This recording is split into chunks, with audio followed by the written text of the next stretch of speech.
আমার কষ্ট এই জায়গায় যে আমি কেমন সন্তান পেটে নিছি, যে মার প্রতি এরকম অভিযোগ যে কেমন সন্তান পেটে নিলাম যে কিনা মার নামে মিডিয়ার কাছে এইসব কথা বলে। আর মা যতই খারাপ হোক তারপর তো সন্তান চায়, মার জন্য পাগল হয়ে যায়। আর আমি তো তোদের জন্য পাগল, কিন্তু তোরা এরকম করতেছিস কেন যে মার নামে বললো যে মা খারাপ বা মা ছাইরা চলে গেছে। আমি তো তোকে ছাইরা যাইনি। ডিভোর্স দিতে তোর বাবার সাথে যে আমেল হয়েছে, যা অতীতে, সেটা আমাদের ব্যক্তিগত ভিতরে ছিল। মার নামে যে কলঙ্কটা দিছে ইতিহাসের পাতায়, আমার জানা মতে বিশ্বের মধ্যে এমন সন্তান মানে আমার নন্দে গর্ভধারণ করছে 10 মাস 10 দিন। আমার নন্দী হিসাবে আমি বলতে চাই গর্বিত একজন মা হিসাবে ওই পারফেক্ট, স্ত্রী হিসাবে ভালো, ফুফু হিসাবে ভালো, মেয়ে হিসাবে ভালো। দর্শক, গত বছরের 2025 সালের 9 জুলাই মিটফুট হাসপাতালের সামনে সোহাগ নামে একজন ব্যবসায়ীকে পাথর দিয়ে মেরেছিল। তারই ওয়াইফ আজকে এখানে দাঁড়িয়ে আছে এবং সে তার ওয়াইফের সঙ্গে তার ভাবি দাঁড়িয়েছে। আসলে এখানে আজকে কেন এসেছি, আমরা শুনেছি যে 4 মাস পরেই, সোহাগ মারা যাওয়ার 4 মাস পরেই অন্য জায়গায় বিয়ে করে তার সন্তানদেরকে রেখে সে চলে এসেছে।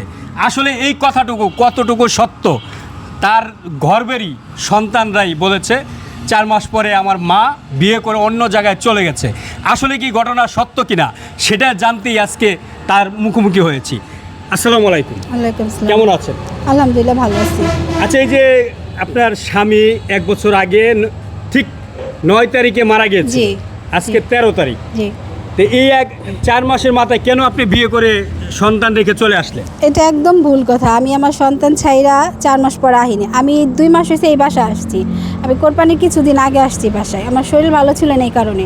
আর আমি বিয়ে করছি, এটা সম্পূর্ণ ভুল কথা। আমি কোনো বিয়ে করি, আমি যদি বিয়ে করতাম তাহলে তো আজকে আমি সেই বাড়িতেই থাকতাম, আর এরকম কিছু করতাম না। আর বিয়ে করলে অবশ্যই সাক্ষী প্রমাণ আছে, আপনারা তুলে ধরেন, দেখেন আমি বিয়ে করছি কিনা, অবশ্যই ডকুমেন্ট থাকবো। আমি বিয়ে করলে তো আজকে সামনে এসে কথা বলতাম না। কি লেগে খামাখে একটা মানুষের মেয়ে মিথ্যা কথাগুলো বললি? আপনি তো মিথ্যা কথা বলতেছেন, আপনার নিজের গর্ভের সন্তান বলতেছে। এটাই তো বড় কষ্টের কথা যে তোরা কিসের জন্য মার নামে এরকম অভিযোগ আনিস। তোমরা কই বিয়ে হয়েছে? বিয়ে করলে তো বহুত আগেই করতে পারতাম, বা বিয়ে করলে এটা তো লুকানোর কিছু হইতো না। একটা মেয়ে স্বাভাবিক বিয়ে করতেই পারে। তোরা যদি আমার সাথে ভালো থাকতে পারোস, আমি তো সেটাই চিন্তা করছি যে তোরা যদি আমার সাথে থাকতে পারোস তাহলে ভালো থাক, কিন্তু আমি তো তোদের ছেড়ে যাইতে চাই নাই, আর এখনও যাইনি। তাহলে তো আমি বাইরের বাসায় এসে পড়ে থাকতাম না। আমি বিয়ে করলে তো আজকে ওই বাড়িতেই থাকতাম। আর আরও 10 জন মানুষ জানুক যে আমি বিয়ে করছি কিনা। আমার বাড়ির মামা শ্বশুর বাড়ি, মানে ওনার যে বাপের বাড়ি, ওনাদের একটু ফোন দিয়ে বা ওনাদের সাথে কথা বলে দেখেন যে আমি বিয়ে করছি কিনা, বা আমার কী পরিস্থিতি গেতেছে, ওরা আমার যে কতটা মানসিক টর্চারে রাখছে। ওনারই তো আত্মীয় স্বজন, ভাই মামা যা আছে, মানে সোহাগ বাড়ির যে আত্মীয় স্বজন মামুর আছে, এবার কাছে জিজ্ঞাসা করে দেখেন। আপনারা সবাই তো গেছিলেন উনি মারা যাওয়ার পরে, ওনাদের একটু ফোন দিয়ে বা জিজ্ঞাসা করে দেখেন তো যে আমি কোন ধরনের মানুষ আর বা বিয়ে করছি কিনা। এই যে আমরা দেখেছি সোহাগ মারা যাওয়ার পরে আপনি অজরে কান্না করেছেন, কবরে গিয়ে পরেও কান্না করেছেন। তারপরেও আপনার এই সন্তানরা কেন এই অপবাদটা দিল? আমার কষ্ট এই জায়গায় যে আমি কেমন সন্তান পেটে নিছি, যে মার প্রতি এরকম অভিযোগ। কারণ যারা আছে বিথির মা বাবা যারা আছে, ওদের সাথে তো কোনো দিন ওদের সাথে যোগই ছিল না। আমার হাজবেন্ড যেদিন মারা যায় সেদিন ওরা আসছে। তাহলে ওদের কথা এত শুনতেছোস, ওদের এত মানতেছোস, আর যে মা গর্বে নিছে ওই মা তো তোদের সাথে কোনো অন্যায় করে না। তাহলে কি লেগে মিথ্যা কথাটা বলতেছোস? যে যা বোঝায়, যে যা বুঝতে পারে এটাই বুঝতে হইব। আমি যে কেমন না কেমন তোরা কিছু জানোস, বা আশেপাশে যারা আছে সবারই জিজ্ঞাসা করে দেখেন যে আমি বিয়ে করছি কিনা। অবশ্যই কেউ না কেউ তো বলতে পারবো যদি বিয়ে করি বা আমার সাথে কেউ সম্পর্ক থাকে, তাও জানবো। সব কিছু তো লুকায় রাখা যায় না। তাহলে আপনি বিয়ে করেননি? না, আমি কোনো বিয়ে করি নাই। আচ্ছা, এই যে আপনি তার ভাবি হন, আসলে ওনার সন্তানরা বলেছে যে উনি বিয়ে করে মানে সোহাগ মারা যাওয়ার 4 মাস পরেই চলে আসছে। কতটুকু সত্য? পুরোটাই ভুল, পুরোটাই বিথি সোহানা পুরোটাই ভুল বলছে। কেননা ওর মা ওদের টর্চারে ওর মা আমাদের বাসায় আসার মানে সিদ্ধান্ত নিছে। ওর মা আসতে চায় নাই, ওর মা অসুস্থ ছিল, ওরা ডাক্তারটা পর্যন্ত ওরা দেখায় নাই। আবার মঞ্জুরা যে সে ফুপু, সে 100 টাকা দিয়ে বলে এটা মানে টাকা রাখছি, লবণের টাকা রাখছি। কেন ওর জন্য কি সোহাগের আন্ডার থেকে 500 টাকা বরাদ্দ ছিল না? ওরাই সব টাকা ভোগ করবো। আর ওর পোলাপাইন হলে ভোগ করলো, ওর বাপেরটা ডিভোর্স হয়েছে, পোলাপাইনের দেখশন করতেছে। কাজের মেয়ে থাকলেও তো তার বেতন আছে, কিন্তু ওর ওই বেতনটা তো প্রাপ্ত সম্মানটা পোলাপাইনের থেকে পাইতো না। কেননা বিথির বাবা, বিথির মা ওদের ব্রেন ওয়াশ করে, সম্পূর্ণভাবে ব্রেন ওয়াশ করে রাখছে। আমরা যে সময় সোহাগ মারা যায় তখন থেকে আমরা চাই না মিডিয়া করতে, আমরা চাই না যে গঞ্জার মধ্যে থাকতে। কেননা ওরা ওদের কোনো অধিকারই নেই ওই সাইডে ওরা রক্তের কোনো সম্পর্ক না, আমরা রক্তের সম্পর্ক, কেননা আমরা মামা মামি। আমরা যদি কোনো মেয়ে বা মেয়ের স্বামী মারা যায় তখন কোথায় আশ্রয় নেয়? বাপ মার কাছে আশ্রয় নেয়, মামা মামির কাছে আশ্রয় নেয়। কখনো কোনো ইতিহাসে লেখা আছে ফুবু আশ্রয় নিব, ফুবুর কাছে যা থাকবো, এখনো কোথাও দেখাইতে পারবো না, কেউই দেখাইতে পারবো না যে ফুবু বাচ্চাদের দেখশন করে, দেখে মামা মামি। তাও আমরা বলছি যে রক্তের সম্পর্ক না, যেহেতু ওরা থাকবার চাইতেছে তাহলে ভালো থাকুক, সুস্থ থাকুক। আমরা চাই না ওদের বাবার সম্পত্তি, সয় সম্পত্তি যেগুলো দিছে, আমার জানা মতো কোনো সম্পত্তি নাই, শুধু দোকান ছাড়া। তাহলে এই অপবাদটা দিল কেন? নিজের মা, সেটাই তো। মায়ের নাম। এটাই তো মার নামে যে কলঙ্কটা দিছে ইতিহাসের পাতায়। আমার জানা মতো বিশ্বের মধ্যে এমন সন্তান, মানে আমার নন্দে গর্ভধারণ করছে 10 মাস 10 দিন, আমরা মা হয়েছে, আমারও 3 ছেলে, কখনো কোনো সন্তান বলতে পারবো না মায়ের নামে অন্যায় বিচার করতে। মা যদি খারাপ হয়, রাস্তার মহিলা হয়ে যায়, তাও কখনো কোনো সন্তান বলতে পারে না যে আমার মা খারাপ, দেখলেও বলতে পারে না। আজ পর্যন্ত ওই সোহান জন্ম হয়েছে কেরানীগঞ্জ আবদুল্লাপুরে ফেরিঘাট, এই 12 বছর ধরে ওই আমাদের কেরানীগঞ্জ আবদুল্লাপুরে। ওর বাবা 1 বছর ধরে মারা যায়, তখন 6 মাস আগে ঢাকা শহর চলে যায় মডার্ন টাউনে মিরপুর হসপিটালে। ওর বাবা বেশি দিন হয় না, ব্যবসা চালিত করছে 2 বছর হয়েছে, 1.5 বছর কালীনই ওর বাবা ইন্তেকাল করেন, তখন থেকে ওর মডার্ন টাউনে। কিন্তু ওই আবদুল্লাপুরে ছিল, আবদুল্লাপুরে ওর জন্ম হয়েছে। আবার সর্বশেষ এই তার ছেলে মেয়ের উদ্দেশ্যে কি বলতে চান? আমি বলতে চাই সোহানা, তোমরা যা বলছো তোমার মার ব্যাপারে, আল্লাহ যেন তোমাদের হেদায়েত দারাজ করে, আর কিছুই বলার না। আল্লাহ যেন তোমাদের ভালো একটা জ্ঞান বুদ্ধি দেয় মার নামে। তোমরাও একদিন বাবা মা হবা, তোমরাও একদিন বুঝবা মা কি জিনিস, মা কোন টাইপের। আমরা আমাদের সন্তানদের শাসন করি, মারি, আমার থেকে মনে করি আমার সন্তানকে কেউ মারে না। আর ওই আমার নন্দী হিসাবে আমি বলতে চাই গর্বিত একজন মা হিসাবে ওই পারফেক্ট মা, স্বামী স্ত্রী হিসেবে ভালো, ফুবু হিসেবে ভালো, মেয়ে হিসেবে ভালো। এমন মেয়ে পাওয়া কপাল গুণে পাওয়া যায়।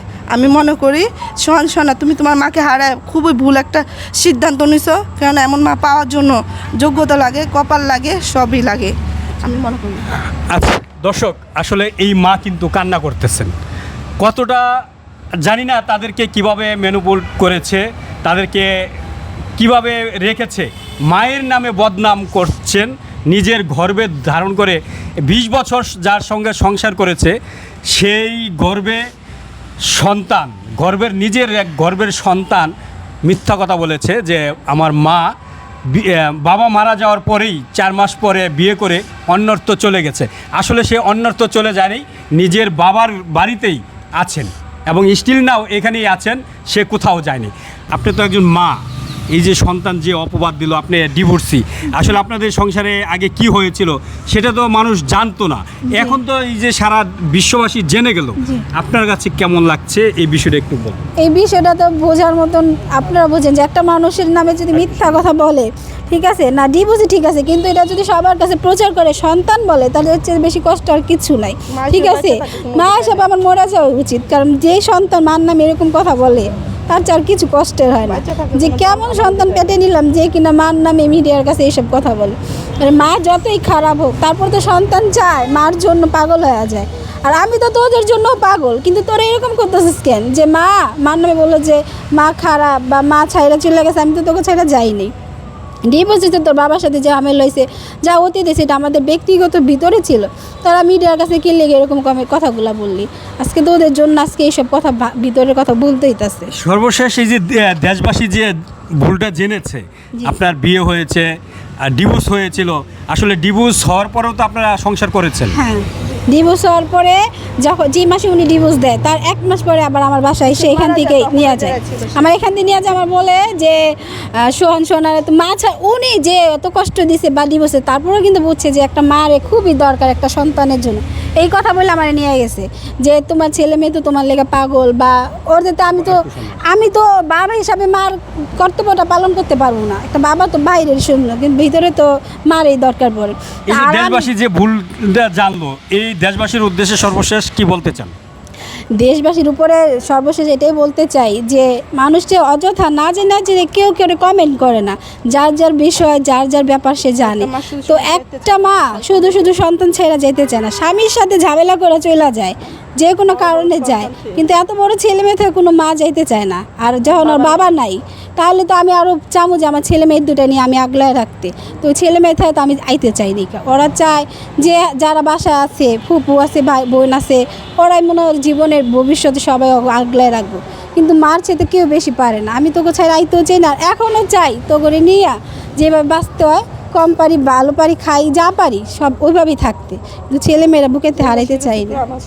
সবার কাছে এটাই অনুরোধ, জানি আমার ছেলেমেয়েরও বলি যে তোকে আল্লাহ হেদায়েত করুক, ভালো বুঝতে বোঝার তৌফিক দান করুক। আর আপনারাও যে মা হয়েছেন বা যাগো সন্তান আছে, আপনারা তো জানেন একটা মার যে সন্তানের প্রতি কতটা ভালোবাসা বা কত দরদ থাকে, তো আপনারাই বুঝে বলবেন। দর্শক, আপনারাই বিচার করবেন আসলে কোনটা সত্য, ছেলে মেয়ে যেটা বলেছে না মার কথা যেটা শুনলেন সেটা সত্য। সত্য মিথ্যা আপনারা কমেন্টে জানাবেন।